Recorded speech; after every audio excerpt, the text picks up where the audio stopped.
Pues el análisis académico siempre transforma.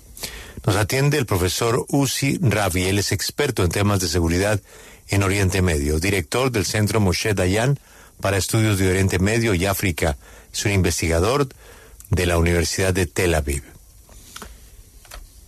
Última hora, portavoces de las brigadas Al-Qassam a la armada de Hamas están llamando a una escalada en todos los frentes. Hoy se cumplen 200 días de la ofensiva israelí, después de el inaceptable ataque de Hamas a Israel. Las cifras no se pueden calcular. Todos los días son más muertos, más ataques, más muertos. Oficialmente se habla de 34.183 gazatíes muertos. Se habla de 11.000 cuerpos bajo los escombros. Es decir, casi 50.000 personas muertas.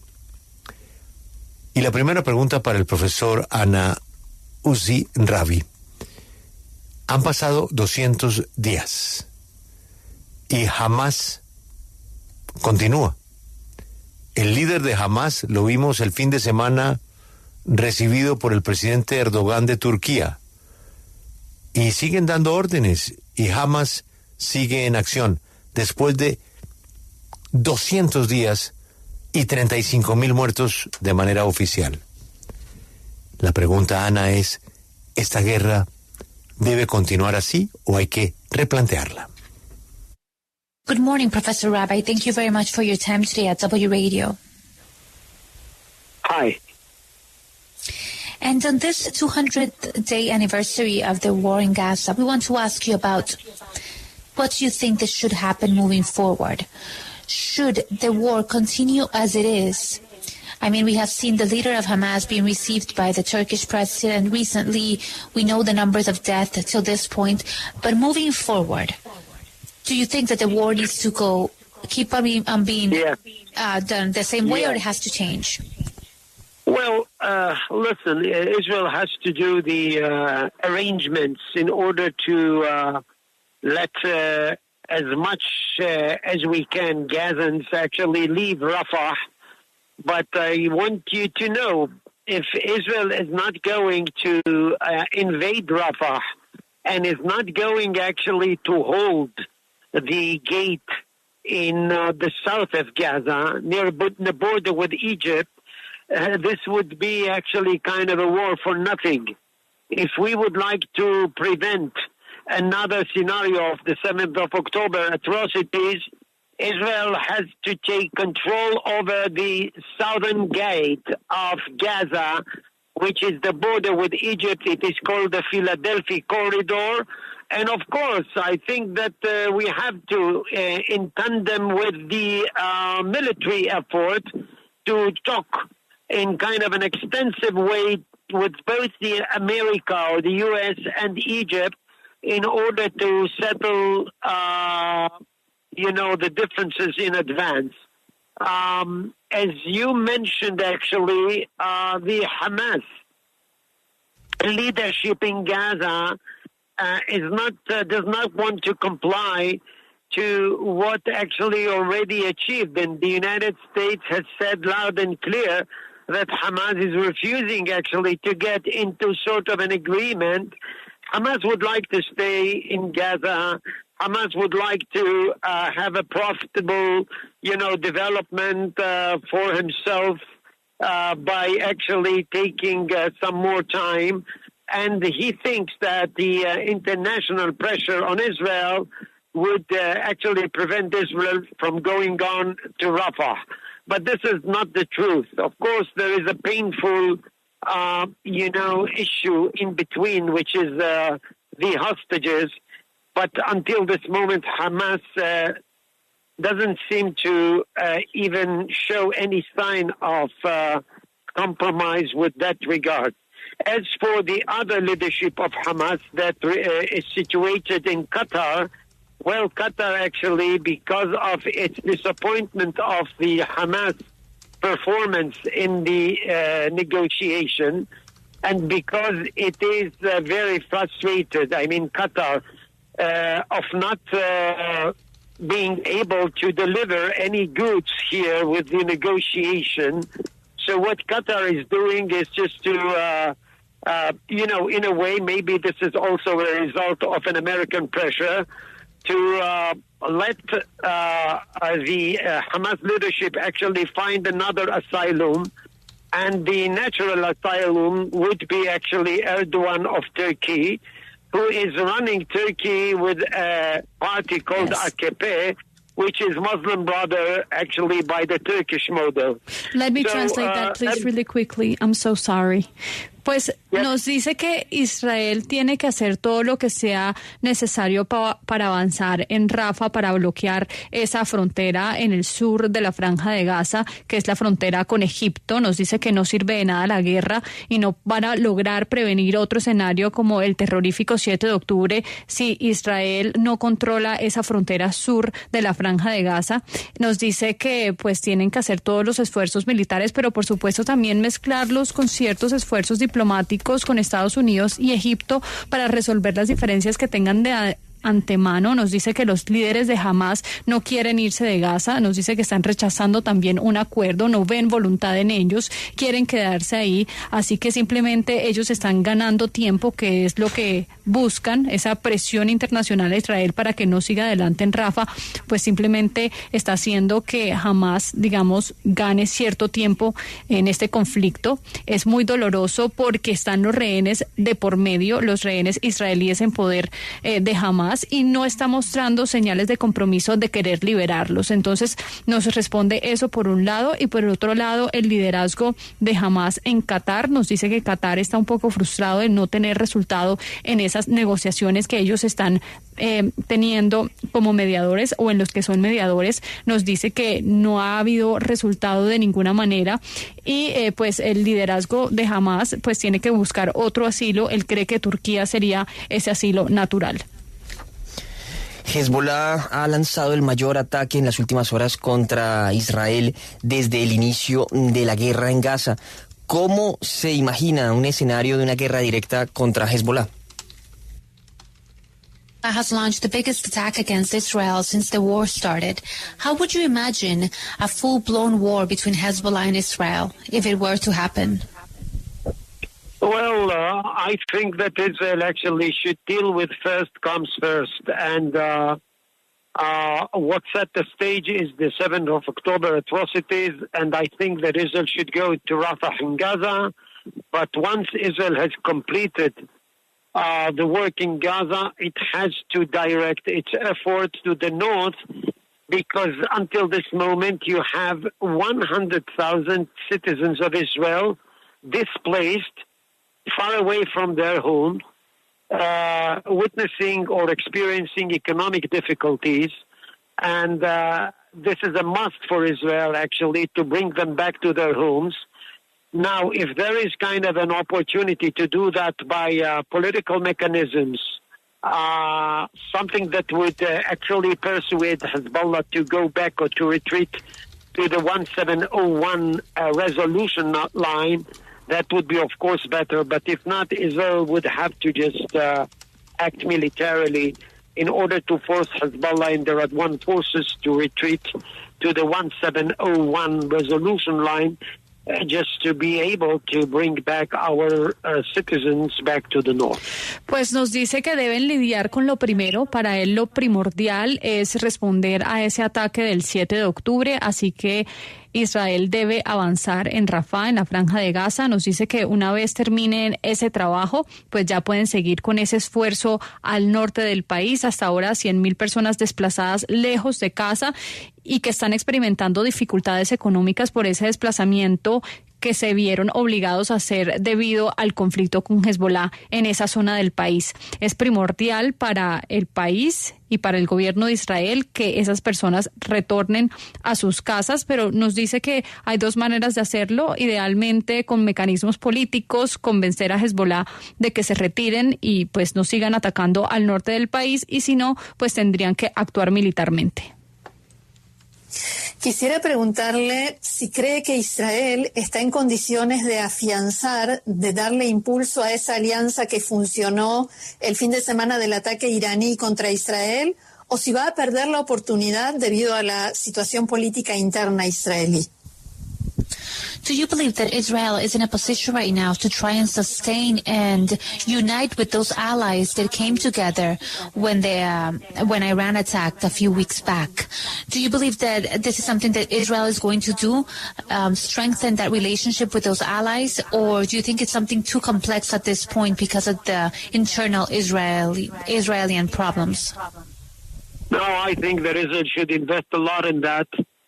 This is the hope for the future in the Middle East.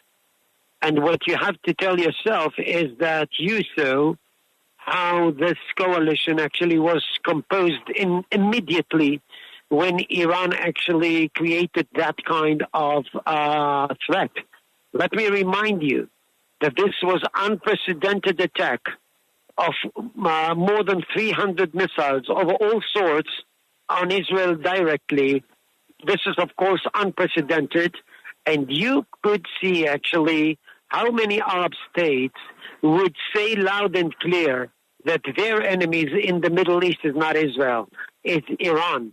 Israel has to just deal with Hamas because Hamas is basically a bunch of, I would say, extremists. And by the way, many Arab states would like actually to see Hamas be uprooted. But having said that, I have to say that Israel has to talk, as I said before, extensively with the U.S., with Egypt, with Saudi Arabia. Yes, I do think that should be invested. I mean, Israel should invest in that to a large extent, but this should be simultaneously with the military effort, not in the stead of the military effort. I do believe that this compilation, this coalition, is basically the hope for a different Middle East, and I do hope that what we have seen would actually persuade the free world to start dealing in a serious manner with Iran in order to create kind of a path for a better future for all of us.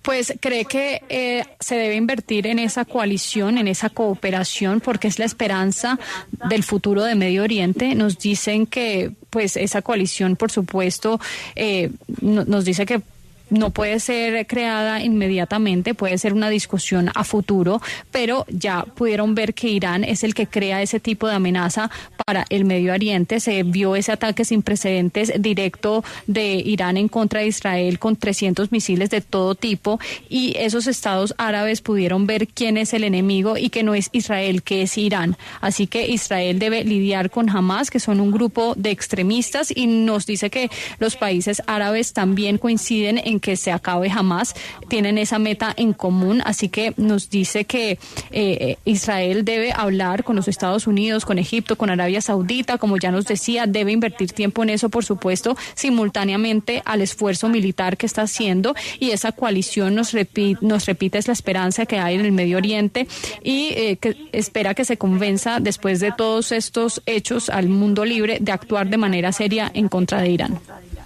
Quiero leerle textualmente un párrafo de un informe que publica hoy Naciones Unidas, y dice lo siguiente: siguen surgiendo informes inquietantes sobre fosas comunes en Gaza, en las que, según se informa, las víctimas palestinas fueron encontradas desnudas con las manos atadas, lo que provocó una renovada preocupación por posibles crímenes de guerra. Y la pregunta es, ¿qué piensa de este informe que se acaba de publicar? We're going to speak about a new UN statement. It says, and I open quote, disturbing reports continue to emerge about mass graves in Gaza in which Palestinian victims were reportedly stripped naked with their hands tied, prompting renewed concerns about possible war crimes. What is your opinion about this new report? Well, basically, when the UN is coming up with its findings, you know, many Israelis do not believe to what they say because they are biased against Israel. That is well known. But having said that, you know, in a war, there here and there may be some violations. I do believe in that. and I think that Israel is taking care of that in line with its own judicial institutions in the army and beyond of that. But I think that Israel should invite everybody who thinks that a genocide is being committed and all those nonsense that we are hearing all over the world, just to be there and to see actually what's going on. Mistakes do happen. This is typical to every war.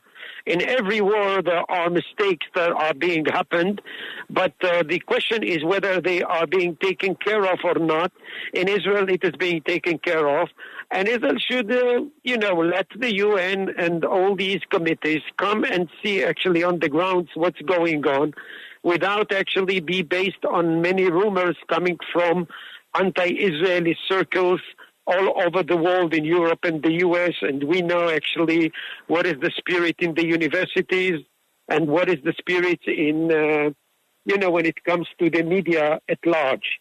But once again, we cannot fight everybody. And actually is making all the procedures in order to prevent itself from having that kind of, bunch of mistakes, even if it happens at war. But once again, everything should be checked. Israel has nothing to hide. And all these findings coming from the UN, I doubt whether actually or not these is kind of the product of an anti-Israeli biased organization, either in Europe or in the States. Yes. But I think that Israel is pretty open, actually, to put it into the test, and they are more than welcome to just judge it. Pues nos dice que cuando las Naciones Unidas llega con ese tipo de descubrimientos o investigaciones, los israelíes no creen porque sienten que viene de una organización que está parcializada en contra de Israel. Eso es bien sabido allá en ese país. Nos dice que habiendo dicho esto, en la guerra, por supuesto que ocurren ciertas violaciones, él sabe eso, él lo cree, pero Israel está ocupándose de ese tipo de errores que se están cometiendo en medio de la guerra, dentro de sus instituciones en el ejército. Nos dice que invitar a todos a los que creen que se está cometiendo un genocidio en la Franja de Gaza, pues él cree que son, digamos, afirmaciones sin fundamento, e invita a que vayan al terreno para que vean lo que está pasando, porque son errores que pueden ocurrir en medio de una guerra, son típicos de cualquier guerra. La pregunta es si Israel está ocupándose de ese tipo de actos que están ocurriendo, que él llama errores, o no, y él cree que Israel sí se está ocupando de ellos. Invita a las Naciones Unidas a que vayan al terreno y que no basen sus informes en los rumores que llegan de círculos de personas que están en contra de Israel o organizaciones que están en contra de Israel, porque dice que ya sabemos el espíritu que hay en las universidades, en los medios de comunicación. Ellos no pueden estar peleando con todo el mundo, simplemente están siguiendo los procedimientos para prevenir ese tipo de errores, aunque sea en medio de una guerra. Todo debe ser chequeado, así que Israel no tiene nada que ocultar y seguramente estará abierta una investigación al respecto. El presidente de Irán ha dicho hoy que no quedará nada de Israel si Irán es atacado de nuevo. ¿Cree que la confrontación directa entre Israel e Irán ha llegado a su final o por el contrario estamos a un paso de un escenario nuclear? Said that if there's another attack by Israel, there will be nothing left of Israel. Do you believe that we have seen an end of the altercation between Iran and Israel, or on the contrary, do you think we are at the steps of a nuclear war? I don't think we are on the steps of nuclear war, but I think it was just one chapter in a long story between Israel and Iran. Once again, I do hope that what we have seen recently, and I do mean Europe and the United States, is how apocalyptic, vicious, and dangerous the Iranian regime is. You can ask many, many Arab states in the region.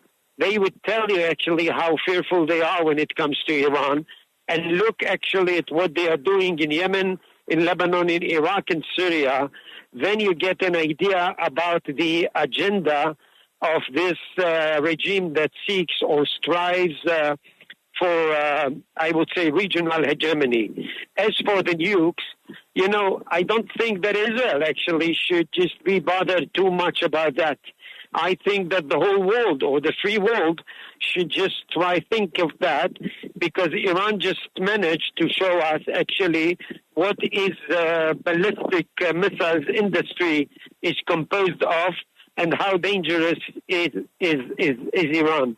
So I think that way, if we talked about this coalition that you mentioned before, this would be kind of the right way for Israel actually to promote kind of a very well planned, as was the case now, attack against Iran. It would take time.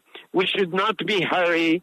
Of course, if there is kind of a chance to regime change in Iran, that would be better, because the Iranian people are definitely fed off of this regime, and they would like actually to have something else. I hope that this will happen sooner than later, but we'll have to wait and see. Anyway, it's not Israeli job. This is something that should be compiled by this coalition that you mentioned before. Well, thank you so much, Professor Uzi Rabi, for your time in W Radio. It's been a pleasure having you today in our show. Appreciate that. Thank you. Goodbye. Goodbye. Él no cree que estemos a puertas de una guerra nuclear. Él cree que es un capítulo más en la guerra entre Israel e Irán. Nos dice que sí es importante que Estados Unidos y Europa vean el peligro que representa el régimen de Irán, y pues él cree que ese sentimiento es compartido por los estados árabes, que también le temen a este régimen iraní. Nos dice que hay que mirar lo que han hecho en Yemen, en Irak, en Siria, en el Líbano. Ahí se puede ver claramente la agenda que tiene el régimen de Irán, que busca para él la hegemonía regional. No cree que Israel debe molestarse mucho por eso, porque cree que hay que prestarle mucho más atención a esa alianza y esa coalición de la que hablábamos hace poco para contrarrestar, digamos, ese poder militar y que ya mostró Irán con sus misiles industriales y lo peligroso que son en el reciente ataque a Israel. Así que dice que lo mejor es promover ese plan de una coalición regional para contrarrestar esos posibles ataques de Irán, que por supuesto va a tomar tiempo. Lo mejor para él sería un cambio de régimen en Irán, pero pues él no cree que eso vaya a ocurrir pronto, así que pues espera más bien que se fortalezcan en la región.